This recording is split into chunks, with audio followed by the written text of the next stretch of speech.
Hi everybody, Mary here from A Recreated Life, and today is Monday, day 14 of Flylady Baby Steps Out of Chaos. This is our cleaning and organizing series we're working on today. Thank you for joining me again, guys, and welcome to all you new viewers out there. Okay, so today is Monday, and I'm just going to go over a few of the things we did. You can see by my video, I'm still working in my kitchen. I did a little bit more organizing and decluttering today, and I also worked on my control journal. Still working on, I did my garden, working on my gardening journal that I'm putting in there. I did all that today. I will tell you that our sneak peek mission for the week, I just noticed as I sat down, today's Monday, and I was supposed to clean my stove. Sorry, I didn't get that done. I haven't done it yet. So after I get off of here, I will do it and I will film it and put it on tomorrow's video. So maybe I'll make this one a little shorter. Anyway, so I was supposed to do that. Let's see what I did do. This is my flight plan for Monday. Yeah, okay. This is also our Bless Our Homes Day. Now like I said, she's going to do her Bless Our Home on Monday. I usually do it on like Sunday. But I'm going to go over it anyway with you guys. I will say I haven't done this, and I probably won't until next week. But anyway, Monday is our Bless the Home Day. On Mondays, the weekly home blessing hour is the time Flylady spends blessing her home. No detail cleaning required. Vacuum the middle of the floors only, you guys. Set your timers and have fun. You are blessing your home and family. I might do this if I can have time this afternoon. I might. Anyway, we'll see what goes on. I'll film it if I do. You set your timer for 10 minutes on each of the 7 tasks, basically. So the tasks are vacuum, dust, quick mop, polish mirrors and doors, purge magazines and catalogs, change your sheets, and empty all trash cans. Yeah, see, I change my sheets every Sunday, so this is definitely going to be a Sunday thing for me. Okay. So that's our blessing, and like I said, it was supposed to clean the stove, so I am going to clean the stove. We are in the kitchen this week. Take 15 minutes to scrub your stove, soak the knobs, and drip pans in hot soapy water, all that stuff. So that, like I said, I'll have to do it when I get off from this video. So one of the emails she sent today were her morning musings, and she talks about having enough time. Remember, I did one, I don't know if it was yesterday or the day before, about us all we ever say is, I don't have time, I don't have time. So here's another one. Somebody writes into the Flylady, and she says, I've been with you for a little over 2 years now and slowly getting my act and my house together. So you see, we don't have to do it all at once, you guys. I love all your tips and suggestions and have purchased and am using many of your products. Like I said, I don't, and I'm not promoting it. A few months ago or so, I sent out an essay about how clutter is a thief and listed all the many ways it robs us of. She said, okay, so she didn't save it, and she wants to have the Flylady tell us about that again. Listen to this. She says, I have a dear cousin that's drowning in clutter. She lost her husband a few years ago, and then last fall she lost her brother. Poor thing, huh? She has gone from being a quote-unquote messy housekeeper to sleeping in the recliner because she can't get in and out of her bed because of the clutter.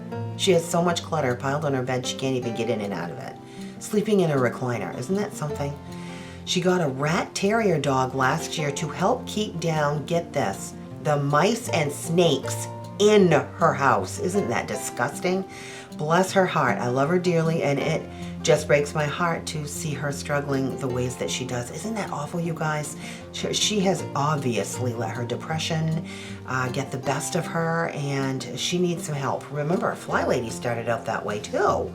Remember, she was depressed in the hospital for it. So, we all have to start somewhere. So poor thing, she's far off the beaten path, isn't she? Okay, so the Flylady writes back, and this is the essay that she had written that the lady wanted to save. What is it about our life that keeps us complaining about our lack of time? All we ever hear coming out of our mouths is, I don't have time, I don't have time. The trouble with these words is we all have the same amount of time as everyone else in a day. We all have the same amount, and it's true, 24 hours in a day. It is how we choose to use it and keeps us overwhelmed and whining that we don't have enough time.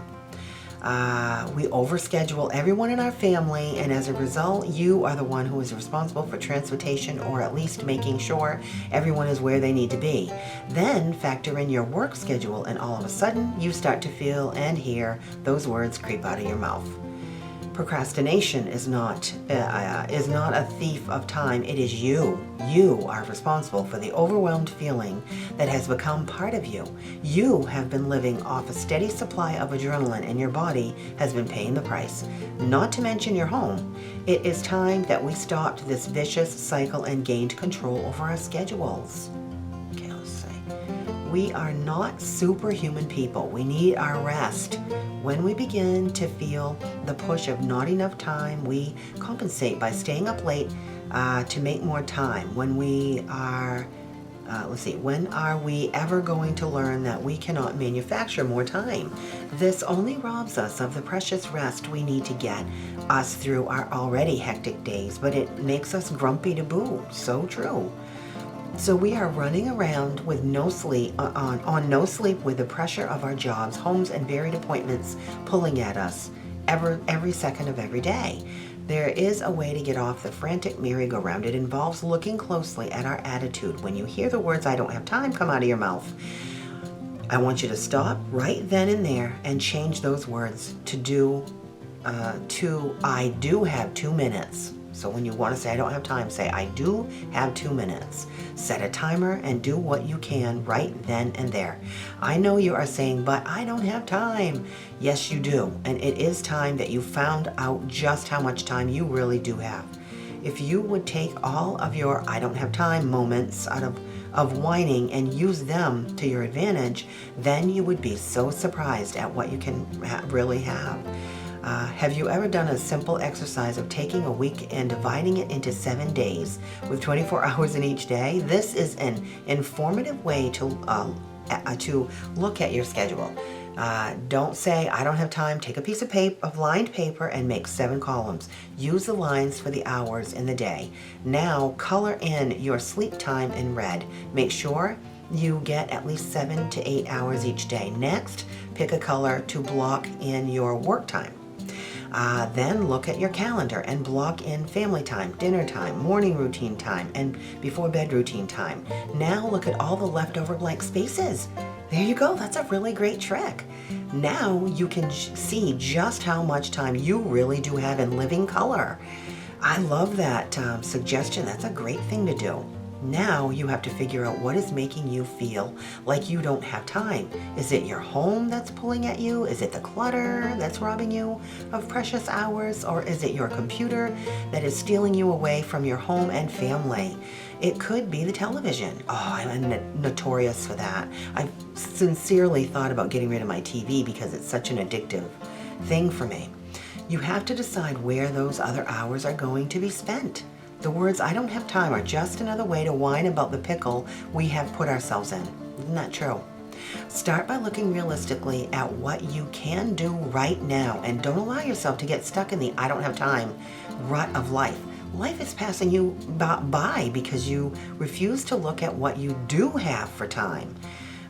Establish a simple routine for getting up in the morning and one for going to bed at night.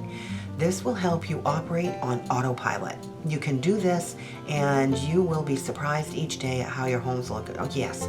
So, guys, if you feel like you don't have time, really break it down like this. I love the little example she gave about doing the calendar with the blocked out times of the color thing. There you go. That will show you. If you think you don't have time, do that. That'll help.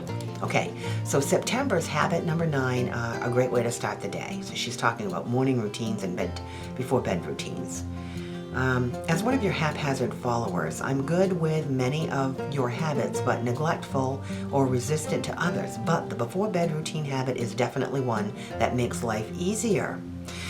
Remember, that's our September thing we're focusing on. I flunked the get out of bed at a decent hour advice, so the before bed routine is that much more important to me. I am a Habitat for Humanity volunteer, and we start at an early hour, so I need my clothes, cap, tools, wallet, and car keys ready to launch. I once forgot my tool belt because it wasn't right where I could see it before heading out the door. Talk about embarrassment at the job site. It feels good to be able to walk out the door knowing the kitchen is clean, the coffee pot is ready for my husband when he gets up. I have everything I need and I'll be on time. Great way to start your day, huh guys? Okay, so, and then the sneak peek. So that was for Monday. So I just wanted to say a few things about what I'm feeling and what I'm finding out for myself. Now, I've done a couple videos of my kitchen so far. Really, you're gonna look at my video and say, what the heck is she doing? It's not bad. It isn't. I'm really pretty clean and tidy, but I do still have some areas I can neaten up and tidy up, and areas that get away from me. So anyway, I had my kitchen tools in this. I have a really big, it's like an old-fashioned candy jar that the old-fashioned penny candies used to be in the stores, those great big glass ones with a pretty cover. Well, anyway, those are really pretty, and I had one with some utensil stuff in it. I didn't really like it. I didn't really like how it looked. I actually put them in I took them out of that, put them in another container, and then I've got some smaller little things that don't fit my drawer in that cookie jar, old-fashioned jar thing. I have some pitchers too, some pitchers that go with my Faltzcraft dish set that I can use in the kitchen as well, which I would really like to use, and kind of maybe separate out the tools a little bit more, like all my wooden spoons in one, all of my, I don't know, whisks in another, and all of my peelers in another. Maybe I'll go that far and do that this week. We'll see. But I am still adding to my grocery list. I did find a few more things today that I was out of that I need to get. And another thing that it's doing is it's sparking my my creative juices are flowing because of things I'm thinking of cooking with the little vinegars and spices and things like that I'm finding. I'm thinking, well, I could make such and such thing with that. Like today, I've got a chicken marinating in the refrigerator for my dinner tonight, and I used that Asian spice that I found yesterday. I found an Asian spice in my cupboard yesterday, and I thought, ooh, that's gonna be good for a chicken. So anyway, I'm finding that it's sparking my creative juices. It's getting me thinking about it again. And I looked at my cookbooks the other day. I've got great plans for some things that I want to make. And, I'm trying to do it all frugally, guys. And so it's using up. I'm utilizing my freezer and my pantry way better than I was. So that's really, really being helpful. Loving, loving, loving my house being clean and tidy. Today, I had to make laundry detergent. And for the first time since I've been doing the Flylady stuff. And before, every time I'd go to make laundry detergent, my sink had dishes in it, dirty dishes, ready to be washed. So I had to get them out of the way, and that's where I put my laundry detergent jug when I make it. Today, I didn't have to do that. My sink was empty and clean and ready to go. So see, and then another one was yesterday, because today's Monday. Sunday, I water my plants. Same thing with watering my plants. I put them in the kitchen sink and use my sprayer. They love that. I'm on the lookout for more plants for me to get, and when I do, I'll put them in the shower and do it in the shower. But for now, I put them in the kitchen sink, and again, I was always finding my sink was always had dirty dishes in it. And not a lot, but just enough to be in the way. And now, as soon as I eat, I get right to those dishes and I get them washed, dried, and put away. My countertop always looks good, my sink always looks good, and I never have to worry about pushing things out of the way when I need to use my sink. So anyway, you guys, I just wanted to let you know those are a few things that I'm finding. So yeah, get yourself cleaned and see how it's affecting your creativity, and get those, get your mind thinking in a different way. And it's just great. It's so much fun, and I'm loving my entryway. It's so pretty when I first walk in. It's beautiful. So guys, there we are for today. Tomorrow is going to be, let me get my sheet out here. Today's Monday, day 14. Tomorrow's Tuesday, day 15. So tomorrow, I am going to clean my stove. So tomorrow's going to be my stove cleaning, and tomorrow's going to be, let's see. Oh, the silverware drawer. Yeah, to take out the silverware things in the drawers and do that. So those are going to be the two things that are going to be on my list for tomorrow, and I will still be working on my control journal. So guys, stay tuned. I hope you're all having a good time and getting your lives in order and all set and ready to go for the holidays. Thanks for joining me today, guys. I will see you tomorrow.